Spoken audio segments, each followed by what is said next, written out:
హిందూ సాంప్రదాయంలో బలులకు ఒక విచిత్రమైన ప్రత్యేకమైన స్థానం ఉంది. కొన్ని ఆలయాల్లో వీటిని ఏకంగా దైవంగా భావించి పూజిస్తారు. ఉదాహరణకు కాంచీపురంలోని వరదరాజ పేరుమాల్ ఆలయంలో బల్లులను బంగారం, వెండితో చెక్కి పూజిస్తారు. ఇలా చేయడం వల్ల మంచి జరుగుతుందని, కీడు తొలగిపోతుందని భక్తులు బలంగా నమ్ముతారు. అదేవిధంగా తిరుచిలోని శ్రీరంగం ఆలయంలోని స్వర్గద్వారం దగ్గర బంగారు బల్లులు చిత్రాలుంటాయి. భక్తులు వాటిని పూజించి ఆ తర్వాత ఆలయంలోకి ప్రవేశిస్తారు.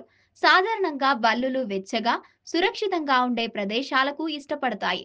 మన ఇళ్లలో దేవుడి పటాల వెనుక కూడా ఉంటాయి. ఖాళీ ప్రదేశాల్లో వాటికి ఆశ్రమం కల్పిస్తాయి. కొందరు దీని దేవుడి ఆశీర్వాదంగా, ఇంట్లో అదృష్టాన్ని, రక్షణ తెచ్చే సంకేతంగా భావిస్తారు. బల్లులు ఇంట్లో ఉంటే శుభమని, పాజిటివ్ ఎనర్జీ వస్తుందని నమ్మేవారు చాలా మంది ఉన్నారు. అయితే అందరూ ఇలానే అనుకోరు. మరికొందరు బల్లులను అపరిశుభ్రంగా, అసహ్యంగా భావిస్తారు. అలాంటి వారికి దేవుడి పటాల దగ్గర బల్లులు కనిపించడం చెడు సంకేతంగా లేదా ప్రతికూల శక్తిగా అనిపించవచ్చు. ముఖ్యంగా బల్లులంటే భయపడే వారికి ఇది ఆందోళన కలిగించే విషయం.